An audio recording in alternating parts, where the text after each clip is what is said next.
2 more stores open for business at Destiny USA. And police used the recording of a mother's voice in a missing persons case. Plus, find out what a security guard found when he searched 2 girls suspected of shoplifting. And a gigantic asteroid that's passed Earth last month may be returning sooner than expected. Citrus TV News starts right now.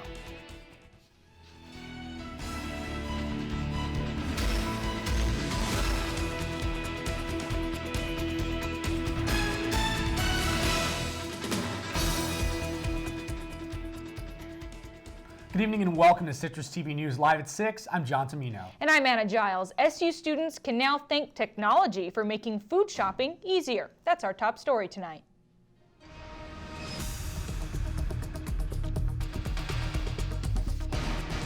Too tired or busy to go out and buy groceries? Citrus TV reporter Amanda Harry might have the app for you. Rosie is an app with the goal of making food shopping a little easier. The app allows the user to order groceries online and pick the groceries up in the store or have it delivered to their home. The app has partnered up with No Jane Brothers Supermarket in Syracuse, and they will target SU South Campus students. I used to be a college student, so I know how it is. You have to go to school like all day and do all this stuff outside of school. So it's time consuming, and it's like you need an additional help. So it's like we're here to help. There's a separate area of the store that will soon be completely dedicated to Rosie. When they walk in, they know just to come down here. They can pick up their order here. They don't have to wait long. So we have to go to all the places in the store to go get their items. They can actually get it here. Sound too good to be true? There is a catch. There's a $5.95 charge for in-store pickups and an additional $9.95 charge for delivery, as well as an added fuel charge. Rosie developers see Syracuse as an untapped market, and some students are willing to jump on board despite the price. It's pretty convenient. You kind of think of it like how much time are you taking out of studying for something else and sort of weighing it with the cost. I mean, yeah, it's kind of annoying to have to pay a fee, but it's the same thing with like delivering food. Like you don't want to have to go out and get it, so you pay like the $2 for them to deliver it to you. So yeah, I think I would still use it. But not all students are willing to shell out the extra dough. Well, if you're paying $6 for someone to go shopping for you, I would expect them to also take it to my house. But if I have to pay $10, then it's not worth it at all. As of last week, Rosie is slowly being introduced to customers. Amanda Harry, Citrus TV. In addition to SU students, Syracuse Southside residents now have easy access to fresh, healthy foods too, something they've been waiting for quite some time. Citrus TV's Ashley Chazar attended the grand opening for the Eat to Live Food Cooperative, a new community-owned, not-for-profit grocery store. It's been a long time coming. We've been working on this project for over 5 years now. This took a long time to get here. But the Eat to Live Food Co-op is open to serve the public. We already know statistical data. It states, we have a high degree of diabetes. We have all those other things. But one of the things that we can do as a community is offer people options. And that's what we hope to do here at the Eat to Live. Local administrators and residents celebrated the grand opening of the co-op on Tuesday. Mayor Stephanie Miner says that when board members came to her to discuss the co-op, they wanted to solve the problem of not having enough healthy food in the area. What we said is our community deserves to think about a non-traditional solution to this problem. And a food co-op idea was born. Southside resident Chantel Van Putten says the co-op's accessibility and products will keep her coming back to shop. To not have to travel all the way to the other side of town just to get a decent pack of chicken or some fresh produce. Miguel Balbuena has lived on the south side for 23 years. He says now he'll only have to walk a few minutes to make a quick run for something he needs. You can just grab bananas or lettuce and just carry in the bag or in the bus. While the co-op provides local access to residents, it also provides nearby employment. The majority of its workers live less than a half a mile away. Cashier Shannon Esco says it will take her 2 minutes to walk to her job. It'll give us something to look forward to because a lot of us don't have transportation to go down to the bigger supermarkets because it's rather far. The produce sold at the co-op is purchased from nearby farmers. Just another way the co-op involves more members of the community. In addition to selling fresh produce, the co-op will also be offering cooking demonstrations. held in their cafe area in order to further promote healthy eating in the community. To promote healthy shopping, brochures and nutritional guides are laid out throughout the store for visitors. Ashley Chazar, Citrus TV News. People can sign up for membership to the co-op inside the store for a one-time fee of $100, which can be paid through a payment plan. The food scene in downtown Syracuse just got spicier. A new Chinese restaurant opened up today on South Warren Street. Tang-flavored Chinese food specialized in spicy and Cantonese-style dishes. The restaurant is open 7 days a week from 11 a.m. to 10 p.m. It also offers lunch on weekdays. And great news for Central New York shoppers, more new outlets are opening up at Destiny USA as part of its overall expansion. The mall opened 2 new high-end brands today. Salvatore Ferragamo sells luxury handbags along with shoes and leather goods. Johnson & Murphy offers a selection of shoes, accessories, and gifts. Both are outlets located in the expansion area on the first level. The mall plans to open more luxury stores this spring. Coming up, Citrus TV takes a closer look into what Central New York farms are doing to prep for the fall holiday season. And the shutdown showdown in Washington is over for now. Many more battles are yet to come. Details up next. Stay with us. Enjoy today's beautiful weather because the sun is not going to stick around for too much longer. Stay tuned for your full weather forecast and I'll tell you when to expect some rain. I wanna go crazy, you can go crazy too. I wanna go crazy with you. Everybody say whoa. I'm Russell Oliver. I'm Maddie Olaskevich. I'm Irfan Urazi. And I'm Alex Rusnick. And this is Citrus TV News.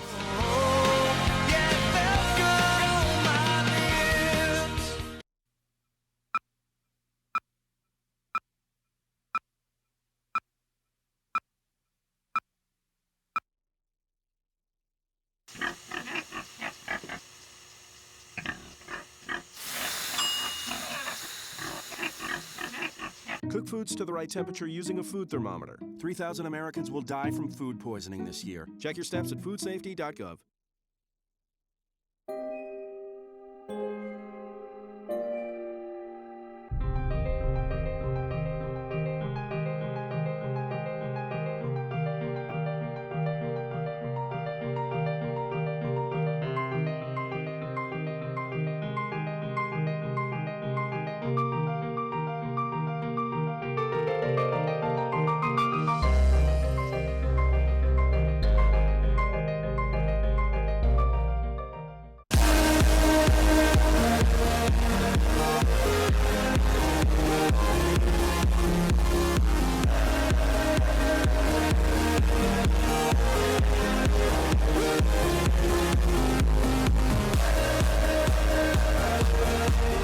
I'm Leanne DeRosa. I'm John Tummino. I'm Nick Cardona.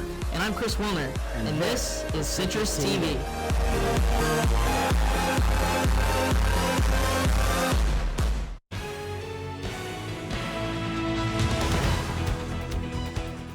With Halloween just around the corner, local farms and pumpkin patches are seeing crowds of visitors celebrate the season. But Critz Farm in Casanova has more to offer than just pumpkins. Sophia Borelli tells us more.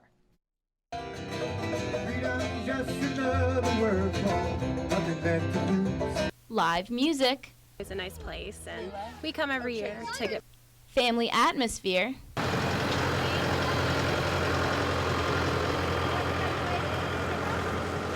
Hay rides. These are just some of the things that you can find at the Critz Farm Fall Festival, going on every day now until October 27th. Patrick Allen is the farm manager and says that customers are his #1 priority. That's probably my favorite part is the throngs of people that come in and tell me how much they love this place, and you know, they came with their parents and now they're bringing their kids, and it's really cool to see. As soon as you step on the farm, you feel the country atmosphere, whether it's finding your way around the corn maze or seeing the animals.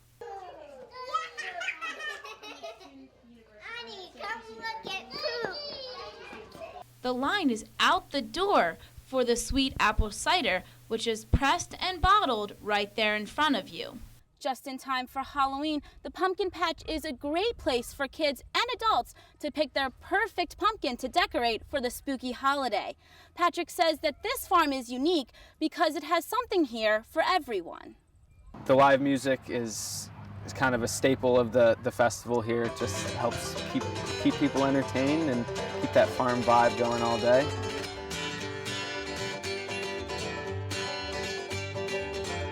And for the 21 and older crowd, the farm also is home to the Harvest Moon Cidery, which started in 2001 and makes hard apple cider.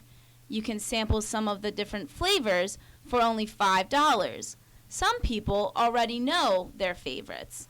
The Maple Moon, it's the sweetest. It has the most amount of maple syrup in it, and it's really good, really tasty. I like it.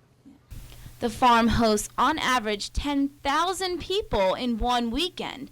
But if you can't make it to Cazenovia, don't worry. The cider supplies local restaurants and shops with their products, which helps them profit off of a niche market. Looks like a great family event there. Critz Farm will be open until October 27th. And again, that was Sophia Borelli reporting.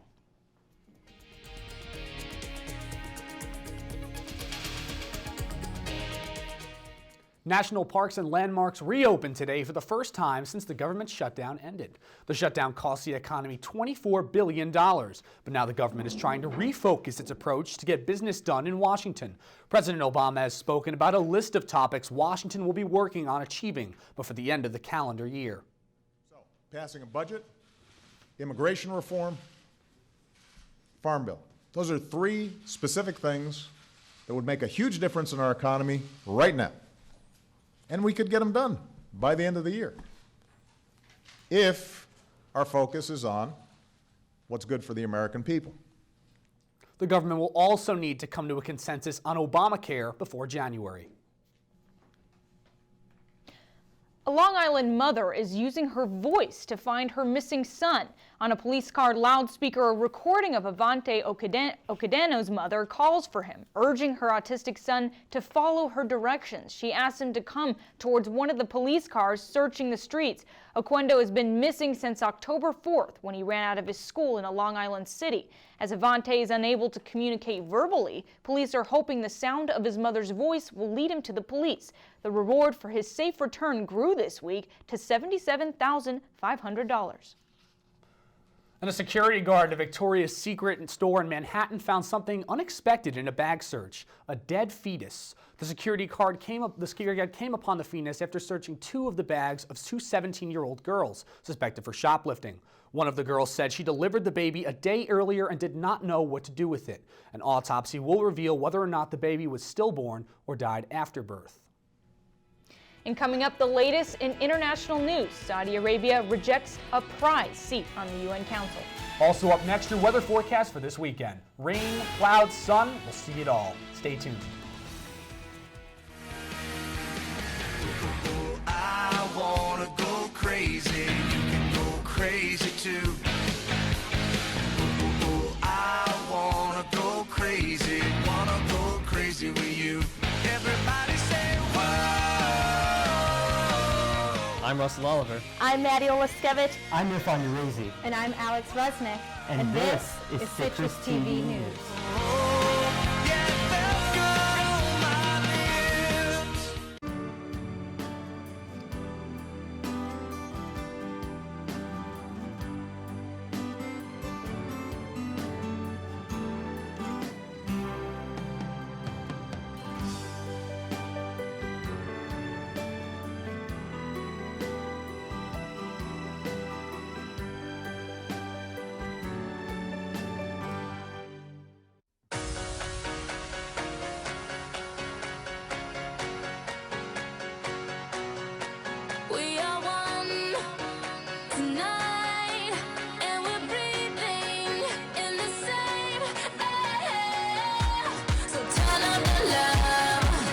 I'm Amanda Harry.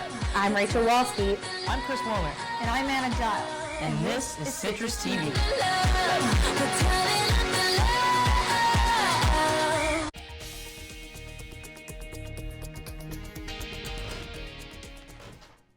Saudi Arabia has rejected a seat on the United Nations Security Council, accusing the global body of double standards. The statement was made by Saudi Arabian Foreign Minister, but has not yet been finalized with UN Secretary General Ban Ki-moon. The withdrawal has left many nations baffled and confused. The Saudis claim the Security Council needs reform and should have had stronger responses to international issues like Syria. This was the first time Saudi Arabia has ever been offered a seat on the Security Council. And a massive asteroid passed Earth last month, and it may return to Earth's neighborhood earlier than expected. Astronomers have named the space rock 2013 TV-135, and while they say much about the asteroid's orbital path is unknown, they estimate it could pay another closer than comfortable visit in 20 years.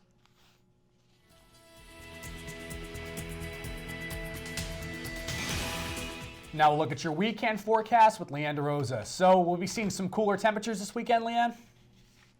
Yes, John, it looks like we will after having some, really warm days up in the 70s. But looking at today, we had temperatures about 58 degrees. That's because we had some very strong winds gusting up to about 28 miles per hour. So that definitely made the temperature feel a lot cooler.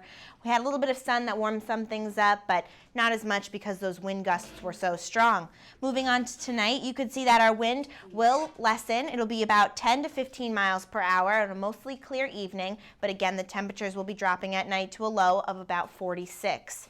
Moving on to tomorrow, you can see temperatures will go back up a little bit to 64, but this is when we're going to start to see the rain. Starts tomorrow, showers scattered throughout the day. Right now, about a 50% chance of rain, so we'll see when they fall, but winds will die down to about 12 miles per hour. And if you look at our Doppler map, you can see that everyone across the board is seeing rain. We have rain about half an inch across the board in the northeast, which is not too much. Again, they'll be scattered, but we're going to see more rain as we go on to our 5-day forecast and we look at the week. You can see that we have rain across the whole weekend before Monday when we see some sun. Temperatures are going to be a lot lower than we've expected. They'll be down in the lower 60s and upper 50s, and then by the end of the week when we see more rain, they'll be back down to the lower 50s, which is going to cool things down a lot, and it's going to really start to feel like fall.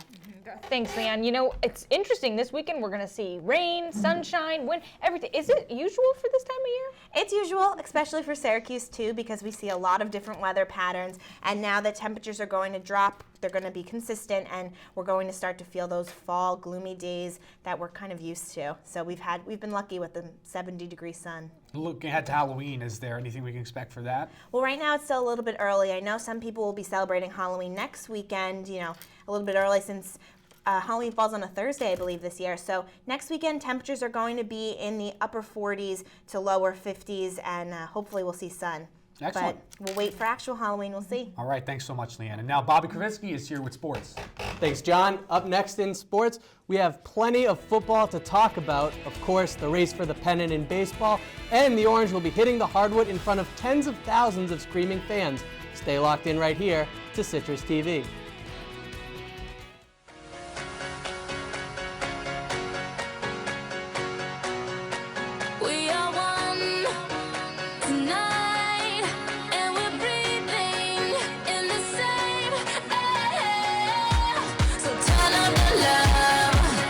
I'm Amanda Harry. I'm Rachel Walsky. I'm Chris Woolner. And I'm Anna Giles. And this is Citrus TV.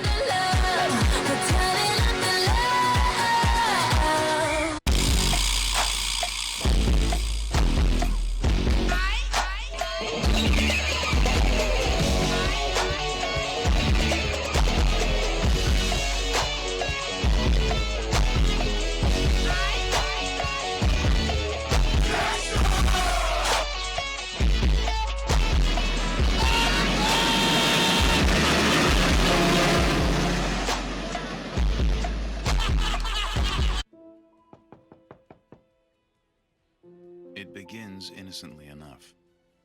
You don't return a phone call. You break a date at the last minute. But in fact, it's the beginning of a pattern. And soon, your friend with mental illness realizes you're avoiding them. But what if you knew that your friendship was the key to their recovery? Would you still lock them out of your life?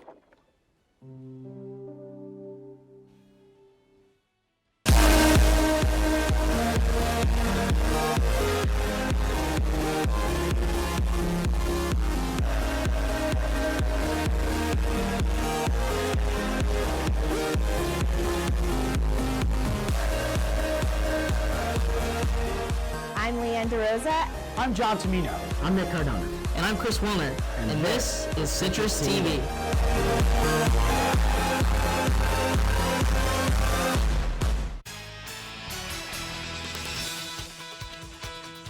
All around the country tonight, men's and women's basketball teams will kick off their season with Midnight Madness, an event unique to hoops. Teams showcase their new players in a dunk-filled, lack-of-defense atmosphere. For Syracuse, the school slides up the event to a little before midnight. Both teams will headline Orange Madness tonight, along with Otto & Company in the Carrier Dome, with tip at 8 p.m. After grabbing their first ACC win last weekend, the SU football team will head down to Atlanta to face the triple option of Georgia Tech. Although they snuck out of Carolina with a win, quarterback Terrell Hunt was not impressed with his performance as he actually ran for more yards than he passed for. He realizes it's something that will need to improve. It will be the first time the Orange make the trip down south, although they did win the Peach Bowl in Atlanta in 1989.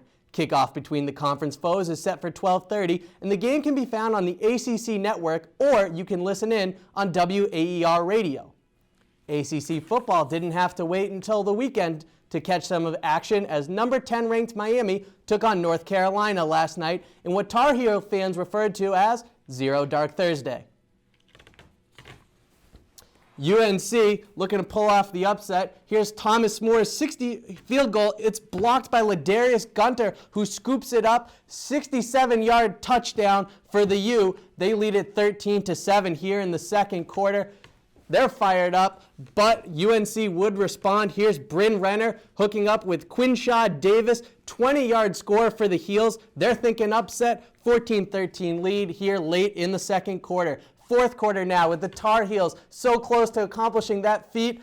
It is run in by Dallas Crawford for the 3-yard score, and the U looking to avoid it. The Tar Heels, some last-second magic. Bryn Renner not going to find it. His pass intended for Quinshaw Davis falls to the ground, incomplete, and the Hurricanes get out of Raleigh barely, but they do survive. In fact, the number 10 Hurricanes win it by a final of 27-23.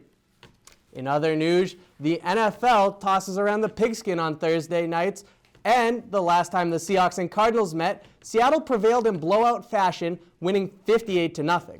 The Cardinals would put up more of a fight this time around, but would they win?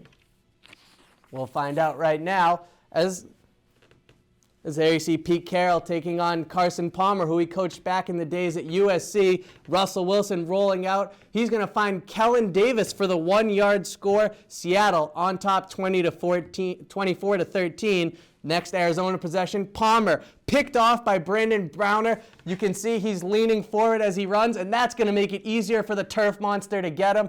He goes down at the 2-yard line, but that's not a problem when you have beast mode Marshawn Lynch. He punches it in for the score. Seahawks on top 31-13. They're just rubbing it in now. They would go on to win it by a final of 34-22. Russell Wilson, 3 touchdowns in the effort. There are many things that go with fall weather. Apple picking, pumpkin flavored anything, and my personal favorite, the MLB playoffs. While the trees begin to lose their leaves, the Red Sox continue to grow out their beards. With the series tied up at 2, did the Dodgers fear the beard? Let's take a look. We'll start with the Red Sox and Tigers. Anibal Sanchez was terrific in his first outing. Mike Napoli doesn't care. A 460-foot bomb to straightaway center. Red Sox go up 1-0. Here, Miguel Cabrera, the former Triple Crown winner, looking to make something happen, grounds into a double play to end the inning.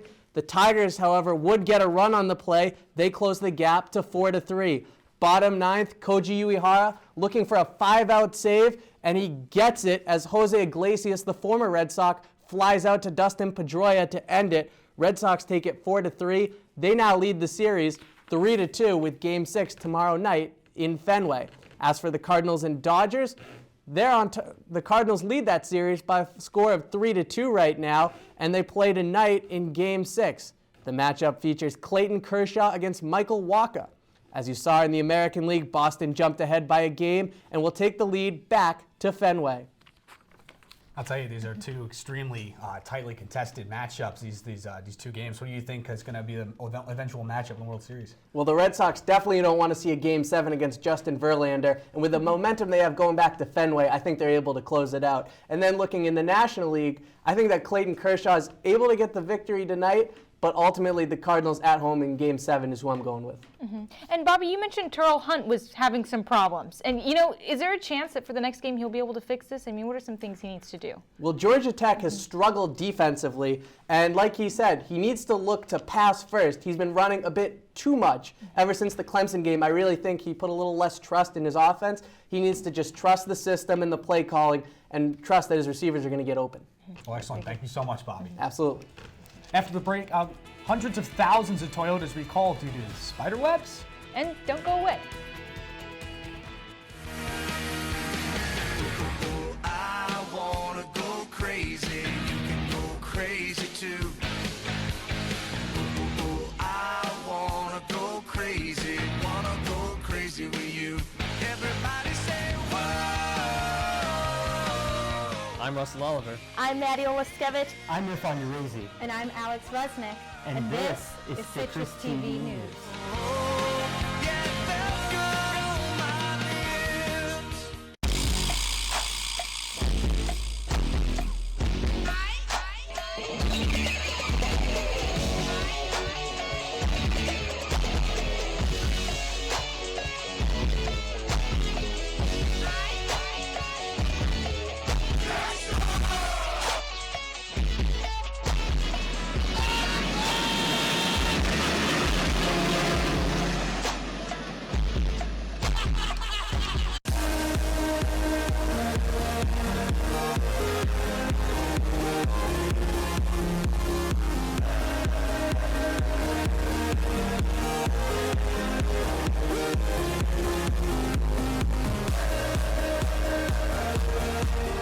I'm Leanne DeRosa. I'm John Tummino. I'm Nick Cardona. And I'm Chris Wilner. And this is Citrus TV.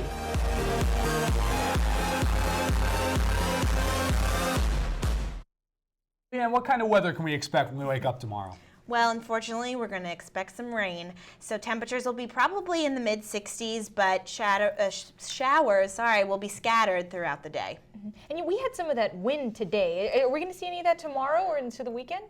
Mild winds, probably around 12 miles per hour, between 10 and 15. Definitely not up to what we had today, gusting up to 28 miles per hour. So it won't be blowing away tomorrow. Okay, good. It'll be a little warmer. Yeah. Thank you so much. As we approach Halloween, you might think spiders can just scare you at home, but what if it happens while you're on your way home? Well, that's what happened in 870,000 Toyota cars, which caused the company to recall all of them. The spiders form webs in the air conditioner tubes, which could cause airbags to deploy unnecessarily. The cars that have been affected by this are the 2012 and 2013 Camrys, Venzas, and Avalons. And wow, spider webs inside. I can't believe that they're having that kind of issue. I would never want to have to deal with that situation in my life. I do not like arachnids. Me and arachnids do not get along in the least bit. And 870,000 cars, that's a lot to recall, too. Toyota's always got a lot of problems with their cars. They had the recalls a couple of years ago for defective parts, but you'd wonder how this even happened with spiders, you know, nesting and the logistics of that must just be a real thing to consider. They should try and figure that out. Such a wide problem, too. It's amazing. It's a spider. Absolutely. Well, that's going to do it for Citrus TV News Live at 6. I'm John Tummino. And I'm Anna Giles.